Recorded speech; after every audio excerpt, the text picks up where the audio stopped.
नमस्कार मित्रों, मैं फार्मासिस्ट दीपक मौर्य आपको एक औषधि के बारे में बताना चाहता हूँ। ऐसी औषधि जो बहुत ही गुणकारी है, जो बरसात के सीजन में बहुत ज़्यादा उगती है। आप इसको देख सकते हैं, ये है गुम्मा, जिसे हम द्रोण पुष्पी के नाम से जानते हैं। इसे गुम्मा कहते हैं, मराठी भाषा में तुम्बा कहते हैं। ये बहुत ही गुणकारी औषधि है। ये आपके पाचन संबंधी विकार, अपच, भूख ना लगना, या आपको अपच संबंधी या गैस संबंधी कोई समस्या हो, पीलिया हुआ हो, स्प्लीन बड़ा हो, खुजली हो, तो बहुत सी बीमारियों में बहुत अच्छा काम करता है। ये कफ को निकालने वाला, शरीर से कफ को निकालने वाला होता है। शोथहर होता है, सूजन को कम करने वाला होता है, रक्त शोधक होता है। आप इसे पहचान सकते हैं। ये है गुम। हमारे गांव में इसे गुम के नाम से, बहुत जगह गुम्मा के नाम से जाना जाता है, या तुम्बा के नाम से जाना जाता है। इसको द्रोण पुष्पी कहते हैं। द्रोण पुष्पी बहुत ही गुणकारी है। इसका पूरा पौधा, इसकी टहनियाँ, इसकी जड़, इसकी पत्ती बहुत ही गुणकारी हैं। ये पौधा अक्सर नमी वाले इलाकों में या फिर जहाँ पे बालू बहुत ज़्यादा होता है वहाँ पे उगा होता है। तराई क्षेत्रों में बहुत ज़्यादा पाया जाता है। इसकी कई जातियाँ हैं, लगभग 4 जातियाँ हैं इसकी। तो जिसमें से 2 जातियाँ अक्सर देखने को मिल जाती है, बड़ा गुम्मा और छोटा गुम्बा। ये छोटा गुम्बा है और बहुत ही गुणकारी है। बड़ा गुम्बा ज़्यादा गुणकारी नहीं होता है। ये पौधा अगर किसी को डंक मार दे, बिच्छू डंक मार दे, तो इस पत्तियों का रस अगर उस पर चटनी बना के लगाया जाए, या फिर इस पत्तियों को पीस करके उस पर लगा दिया जाए, 2 से 3 चम्मच की मात्रा पिला दिया जाए, तो कैसा भी बिच्छू का जहर उतर जाता है, कुछ देर में उतर जाता है। अगर पेट में किसी बच्चे को कीड़े हो, तो कीड़ों के केस में भी इसके पत्तियों का रस 1 हफ्ते तक 1-1 चम्मच की मात्रा अगर पिला देते हैं, जो पेट के कीड़े हैं वो पूरी तरीके से ठीक हो जाते हैं।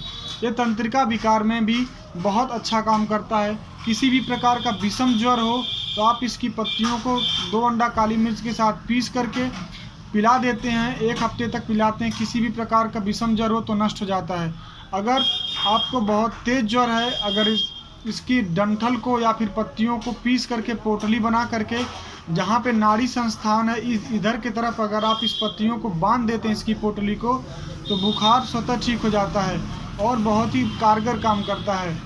अगर किसी व्यक्ति को सर्प काटा हो तो सर्प काटने में भी इस औषधि के बहुत से प्रयोग हैं। अगर सर्प काटा हुआ व्यक्ति अगर बेहोश हो गया हो, इसकी पत्तियों का रस निकाल के उसके नाक में डाल दीजिए 2-2 बूंद, वो व्यक्ति तुरंत मूर्छा से वापस आ जाता है। और इसके साथ साथ इसके पत्तियों का रस आप 15 ml 20 ml 3 से 4 बार अगर पिलाते हैं तो सांप काटा हुआ व्यक्ति मौत के मुंह से बाहर आ जाता है। ये अगर कहीं पे खुजली या दांत की समस्या हो, कांडू की समस्या हो, तो आप इसके पत्तियों का रस अगर खुजली पे या दांत पे लगाते हैं, या स्कैबिज का इन्फेक्शन हो तब भी आप लगाते हैं, पूरी तरीके से ये ठीक कर देता है। ये बहुत ही गुणकारी है। अगर किसी व्यक्ति का स्प्लीन बड़ा हो, SGPT SGOT बड़ा हो, लीवर संबंधी कोई भी समस्या, हेपेटाइटिस हो गया हो, तब भी ये इसकी पत्तियों का रस या इसका काढ़ा बहुत ही बेनिफिशियल होता है। अगर आपको इस पत्ती का काढ़ा लेना है 10 से 30 ml तक ले सकते हैं। अगर पत्तियों का रस निकाल के अगर लेना हो तो 10 से 20 ml तक ले सकते हैं। अगर आपको खांसी आ रही हो तो खांसी के केस में इसके पत्तियों के रस में शहद मिला के अगर लेते हैं तो आपका कैसा भी कफ हो वो बलगम के थ्रू बाहर आ जाता है। तो विषम ज्वर में आप इस पत्तियों के रस को पी सकते हैं, और इसके पीस कर या इसके डंठल को हाथ पे अगर बांध देते हैं तो कैसा भी विषम ज्वर हो पूरी तरीके से ठीक हो जाता है।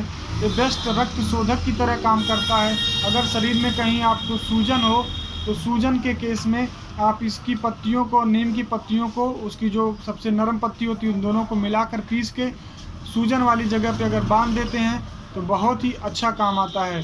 खुजली के केस में भी आप लगा सकते हैं, दांत के केस में लगा सकते हैं, गठिया बात किसी को हुआ हो तब भी आप लगा सकते हैं, पेट में कीड़े हों तब भी आप इसे यूज कर सकते हैं।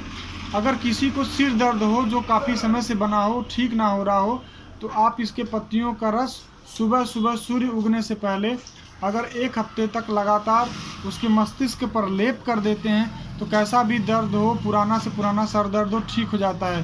कुछ केस में इसके पत्तियों को रस नाक में डाला जाता है, लेकिन बहुत सावधानी के साथ डालना चाहिए। ये नाक में जाने के बाद थोड़ी देर तक बहुत ज़्यादा लगता है, इसे बहुत तेज़ से ऐसे करके खींचना नहीं चाहिए। अगर खींचेंगे तो थोड़ा सा दिक्कत होती है। हल्के रस से आराम से डाल दीजिए और आराम से कुछ देर तक लेट जाइए। लेट जाने के बाद ये अपने आप आपके सर दर्द को ठीक कर देता है। कैसा भी सर दर्द हो उस व्यक्ति में भी आराम मिलता है, कैसा भी बुखार हो उसमें भी आराम मिलता है। बिच्छू डंक में, सर्प डंक में ये बहुत ही कारगर है, बहुत ही कारगर है। इससे बहुत से वैद्य हमारे यहाँ इसको पिलाते हैं। अगर कैसा भी सांप काटा हो तो व्यक्ति बच जाता है। कसौदी भी एक पौधा है जिसको सांप काटने पर पिलाते हैं। और लटजीरा एक पौधा है जिसको स्नेक बाइट होने पर पिलाया जाता है। नीम की पत्तियों को पिलाया जाता है। हमारे यहाँ एक वैद्य जी हैं जो इसको और वो 3 औषधियों को बारी बारी से 15-15 ml करके पिलाते हैं। अगर व्यक्ति बेहोश है तो इसकी पत्तियों को नाक में डालते हैं, वो बेहोशी उसके 10 से 15 मिनट में पूरी तरीके से ख़त्म हो जाती है और व्यक्ति मौत के मुंह से बाहर आ जाता है। लेकिन आप ये चीज़ें एक अच्छे वैद्य की सलाह से या फिर अच्छे वैद्य की देख रेख में ही करें, क्योंकि ये बहुत अच्छी औषधि है। लेकिन कभी कभी हम जब इसका गुण धर्म दोष अच्छे से नहीं जानते हैं तो कभी कभी ये हमारे लिए हानिकारक भी सिद्ध होती है। तो आप हमारे चैनल को लाइक करिए, सब्सक्राइब करिए, हमारे वीडियो को ज़्यादा से ज़्यादा लोगों को शेयर करिए। धन्यवाद, नमस्कार।